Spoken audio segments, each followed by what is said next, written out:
Doctor Cancino, por favor, ayúdenos a salir de un poquito de la zozobra, de la confusión en la que estamos respecto a quienes están habilitados para ser eh, gestores de paz en cuanto a la gente de la primera línea. ¿Quiénes estarían habilitados para hacerlo y Cla- en qué condiciones? claro, Jorge, mire, esto no es nuevo. Esto está permitido en la ley desde el 97, gobierno Samper con la ley 418. El gobierno Petro, en una transición porque hubo otras leyes, la mete dentro de la ley de paz total. Y hay dos posibilidades. Personas que pertenezcan a grupos organizados al margen de la ley, que tienen que reconocer pertenencia y por lo tanto hacen parte de una de las dos partes que negocian.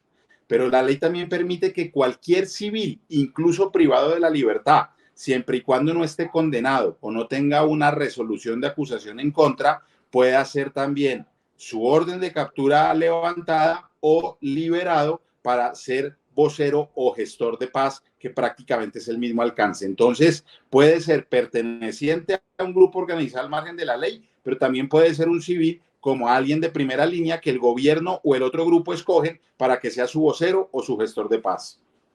Como quiera que sea, doctor, ese civil no necesitaría reconocimiento de estatus políticos o categorías por el estilo. Pues mire, el estatus político se lo pueden dar sin pertenecer a un grupo al margen de la ley, porque este es un pronunciamiento netamente político, es un tema de política pública de paz. Lo que pasa es que no es judicial, entonces no necesita como regla sine qua non decir pertenezco al ELN, a los miembros del Clan del Golfo. No, puede ser o reconocido de alguno de esos grupos o puede ser un civil privado o no de la libertad. Fíjese un ejemplo muy claro y perdón para que lo entiendan porque son contrarios, ¿no? Mabel Lara no es gobierno, es una persona reconocida de la sociedad civil, ningún problema judicial y el gobierno la escoge a ella y a María Jimena Duzán para ser voceras en las negociaciones con el ELN. Guardadas proporciones, un civil que esté privado de la libertad, que no tenga resolución de acusación o condena, puede ser escogido por el gobierno como gestor de paz para este proceso o de manera genérica para hacer esa pedagogía. Así que sí tiene un componente político, pero no del alcance de reconocer una pertenencia a algún miembro, no es requisito. Ahora bien, incluso los neófitos entendemos que un condenado por razones obvias no podría No. participar en esta gestión porque sus derechos civiles y políticos están congelados, por decirlo de alguna manera. ¿Por qué razón las personas llamadas a juicio sí? Y lo pregunto porque me imagino que en el caso de ellas todavía prevalece la presunción de inocencia. ¿Por qué ellas no? Claro, digamos que hay una interpretación, porque en principio la resolución de acusación que no permitiría ser vocero es antes del juicio, pero se puede hacer alguna interpretación sobre la base de la presunción de inocencia, que no existe condena, y obviamente que el gobierno nacional también tendrá que tener, como lo parece que lo hizo con las últimas decisiones, de tampoco nombrar gestores de paz a personas que tengan juicios por homicidio, por tortura. Otra cosa es muy diferente, un terrorismo relacionado con protestas, que es un hecho que es grave, pero no tiene las connotaciones de otras manifestaciones. Entonces, obvio, un condenado no puede, no solo porque a lo mejor no tiene inhabilitados sus derechos civiles y políticos, a lo mejor no se le puso eso como pena accesoria o principal, sino porque el Estado en una etapa de negociación o para promover la paz, pues tampoco podría mandar un mensaje de impunidad de tal manera, de tal suerte que a lo mejor el grupo organizado al margen de la ley lo que quiere es sacar a un dirigente y después decir no negocio más y vuelve y captúrelo después de lo que le costó al Estado una condena. Entonces, son varios componentes, unos de tipo jurídico, unos de tipo político.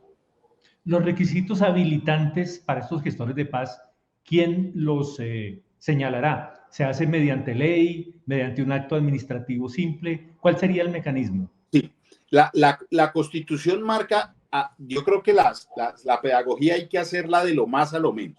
Fíjense que la Constitución política incluso le permite al presidente amnistías e indultos. Entonces, ese es el marco de lo que más puede hacer el presidente. Pero hay leyes que hablan de voceros para procesos de negociación, procesos de paz, un fin del Estado en el preámbulo y artículos primeros de la Constitución es la paz. Hay leyes que lo permiten, una de este año, otra del año 2019, otra del año 97, y obviamente que se deberá reglamentar en un decreto que puede hacer el Ministerio de Justicia o Presidencia, dependiendo de lo que busque, y que busque consensos. ¿Cuál es el mayor hueco o problema que para mí tiene este tema? El primero, que se mandó el mensaje criticando las decisiones de los jueces, y eso sí no se puede hacer. Usted puede nombrar un gestor de paz que está judicializado, lo puede hacer, pero sí está mal visto que diga que lo va a hacer es porque se judicializó la protesta social. No, la protesta social es un derecho.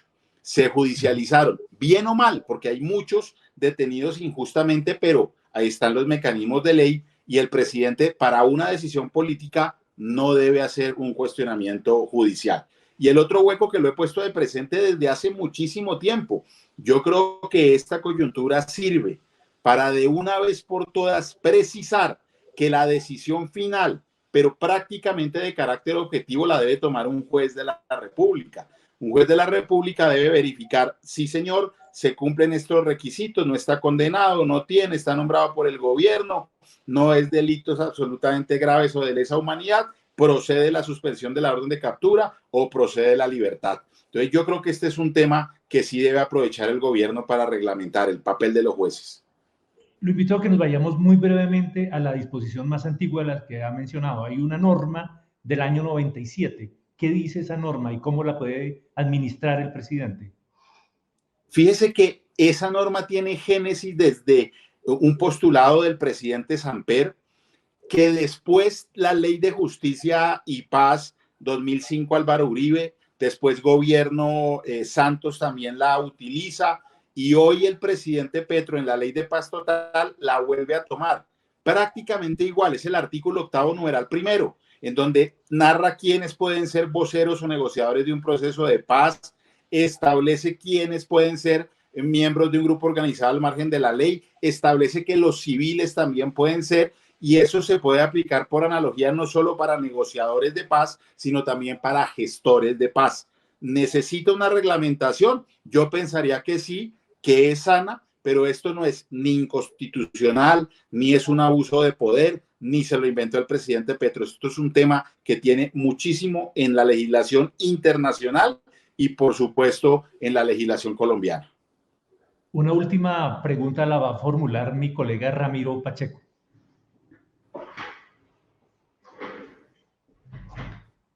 Doctor Cancino, Sí, señor Ramiro. Para mayor claridad de este tema, ¿los jueces de qué jurisdicción estarían habilitados para tomar la decisión de nombrar o declarar gestores de paz a los de la primera línea? Fíjese, esa pregunta es la que genera un vacío. Hay unas personas que hablan que es la JEP. No, la JEP no tiene nada que ver. Hay otras personas que hablan que debe ser un tribunal o una corte. No, yo considero que debe ser, si tienen una orden de captura o no están en juicio, debe ser un juez de garantías de la jurisdicción penal de donde estén detenidas las personas o donde se haya formulado la orden de captura.